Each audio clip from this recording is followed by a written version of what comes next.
En este video revisaremos cómo realizar el análisis cinemático de mecanismos. Los requisitos que tenemos para poder iniciar nuestro análisis es que hay que definir un sistema coordenado de referencia. Si no tenemos un sistema coordenado y un origen, no podremos definir adecuadamente nuestros vectores de posición y por lo tanto tampoco velocidad y aceleración. Este sistema coordenado de referencia, en nuestro caso, lo posicionaremos como un marco inercial, es decir, fijo sobre un punto que no se mueva. También debemos definir, antes de continuar, las características de nuestro mecanismo. Es decir, definir los eslabones y las uniones que tiene, así como determinar los grados de libertad, ya que los grados de libertad son los que nos indican el número de incógnitas o variables libres a definir. También es necesario crear la definición de todos nuestros vectores, ya sea que sean vectores horizontales y verticales, o bien definirlos con magnitud y dirección. De hecho, si son horizontales y verticales, definiremos una magnitud del vector y la dirección es precisamente decir si es vertical o si es horizontal. Después de esto, hay que definir los parámetros que son constantes y los parámetros que son variables. De estos que son variables, los que podemos controlar, que vendrá definido por los grados de libertad.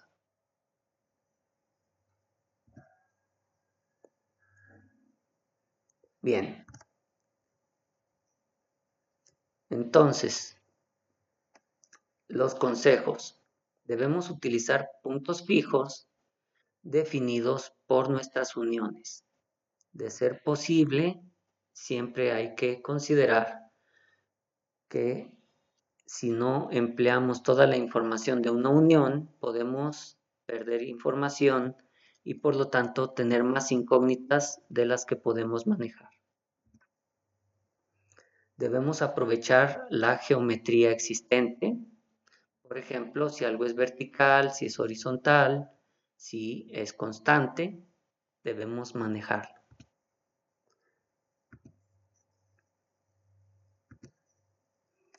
Ejemplo, tenemos este mecanismo, que es un mecanismo biela-manivela, y como en la vida real, iniciamos sin tener ningún vector o magnitud dibujada. Entonces, lo primero es establecer un sistema coordenado. De los puntos que hay en este dibujo, el punto inicial es fijo. Por lo tanto, ahí vamos a situar nuestro sistema coordenado. También podemos ver que aprovechamos la geometría y por lo tanto el vector X está alineado con la corredera. El vector Y es perpendicular o normal a X. El origen de coordenadas lo ponemos precisamente en el punto fijo, le llamamos O. Luego vemos que hay otras uniones. Hay una revoluta en O, también hay una revoluta en A, y en el punto B tenemos tanto una revoluta como un prismático, es decir, la corredera. Entonces, sabemos que estos tres puntos que están en las uniones definen nuestro mecanismo. Podemos situar más puntos, pero nuestro mecanismo queda definido por aquellos donde están nuestras uniones o la intersección de dichas uniones. Bien, entonces podemos trazar un vector RA que va de O a A.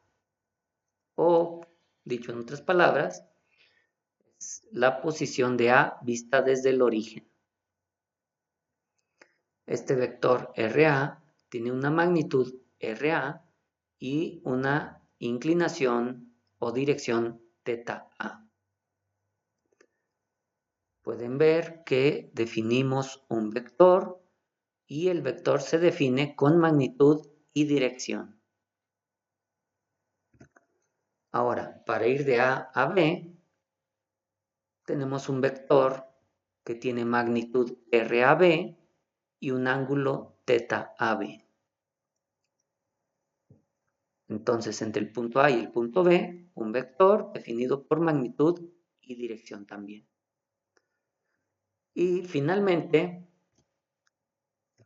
trazamos un vector RB, que es la posición de B vista desde O.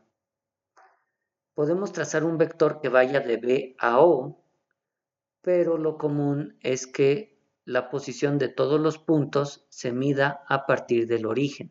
Por eso el punto A se ve desde O y el punto B también se ve desde O.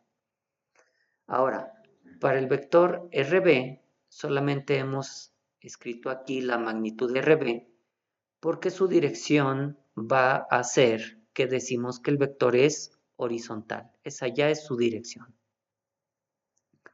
Como pueden ver, cada vector se define por magnitud y dirección. En el caso del vector RB no es necesario un ángulo. Sabemos que es horizontal y con eso basta.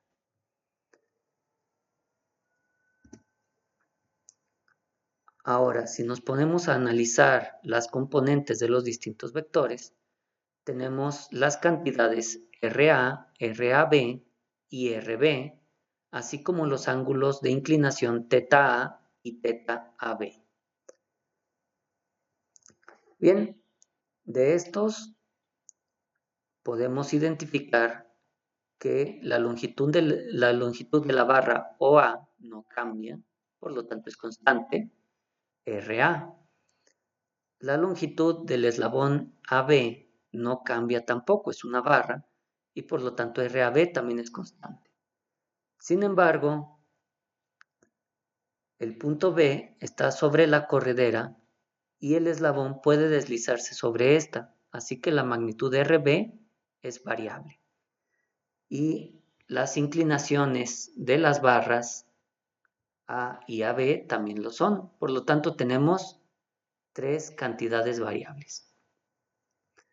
De este mecanismo, nosotros sabemos, aplicando la condición de la ecuación de Kurzbach, que el mecanismo tiene un grado de libertad y por lo tanto podemos controlar una de las variables. ¿Cuál de estas tres? Ya depende de nuestro mecanismo. En este caso hemos elegido controlar θA. Por lo tanto, si yo controlo la variable θA, me quedan dos por definir. Y los valores de estas variables los determinaremos al resolver las ecuaciones de movimiento. Bien, ahora continuamos planteando la ecuación de movimiento con la ecuación de lazo cerrado. La ecuación de lazo cerrado, si partimos de O, podemos decir que recorremos RA más RAB menos RB igual a 0. Con la definición del vector RA, sabemos que el vector es RA coseno de θ en I más RA seno de θ en J. La definición del vector RAB es menos RAB coseno de θAB en I menos RAB seno de θAB en J. Y el vector RB, como es horizontal, solo tiene componente RB en I. Si sustituimos las definiciones vectoriales en la ecuación, obtenemos una ecuación que tiene componentes en I y en J para los tres vectores, y al sumar componentes y separar en ecuaciones para I y J, obtenemos estas dos.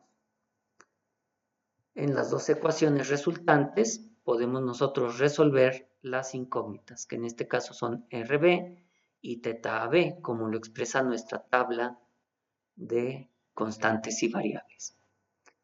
¿Cómo lo resolvemos? Ya se vio en un video anterior. Recordemos que en este caso tenemos una incógnita que es una magnitud y una incógnita que es una cantidad dentro de la trigonometría.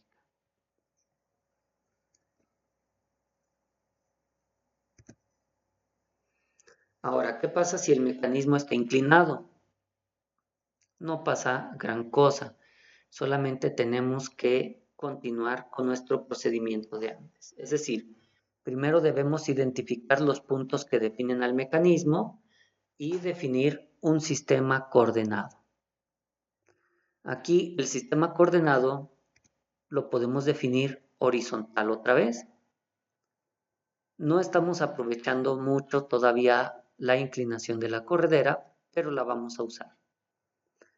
Ahora, otra vez, el mecanismo se define por los puntos donde están las uniones O, A y B. Y trazamos los vectores. El vector de O a A con magnitud RA y dirección θA. El que va de A a B con magnitud RAB, inclinación θAB. Y tenemos un vector RB con magnitud RB e inclinación θB. Esta inclinación no es constante. Y como pueden ver, no estamos en ningún momento considerando la corredera. Es por eso que podemos notar nosotros que tenemos 4 variables. Con estas 4 variables y solo un grado de libertad, nos quedan 3 variables por determinar. Nuestras ecuaciones de movimiento en el plano solo son 2, una ecuación para I, una ecuación para J. Por lo tanto, son insuficientes para resolver. Si hacemos el planteamiento, podemos ver que tenemos más incógnitas que ecuaciones. Y esto es porque no aprovechamos la geometría de la corredera. Entonces, para aprovechar la geometría de la corredera, podemos hacer algo diferente. Por ejemplo, ¿cómo aprovecho la geometría de la corredera? Bueno, primero puedo establecer el marco coordenado alineado con la corredera. El eje X va con la corredera. Tenemos los puntos O, A y B en las uniones.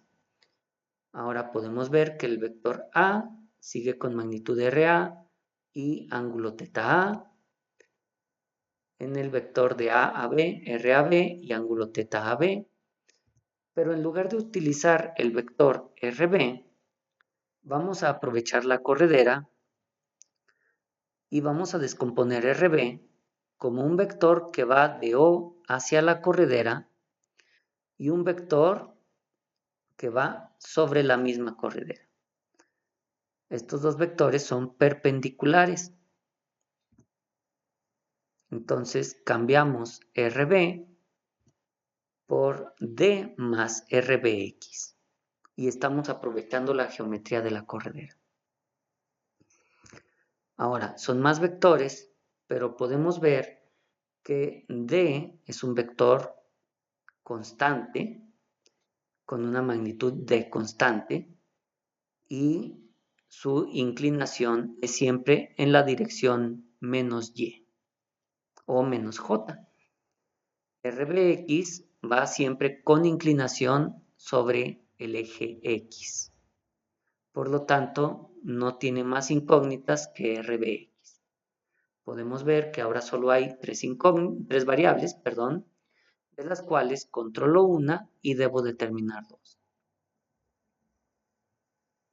Al hacer el procedimiento, ecuación vectorial, definición de los vectores en las direcciones X y Y sustitución de las definiciones en la ecuación de lazo cerrado, podemos ver que nos arroja dos ecuaciones con dos incógnitas, que son de hecho similares al primero que vimos. También se puede manejar esto con un sistema cartesiano alineado con la horizontal y la vertical. Solo debemos recordar aplicar la información de la corredera. Entre las uniones tenemos los puntos O, A y B. Definimos los vectores de O a A, de A a B y de O a B. Pero una vez más, cambiamos el vector RB por un vector que va en la dirección y un vector que va sobre la corredera. Así aprovechamos la información de esta. Entonces cambiamos RB por la suma de esos dos vectores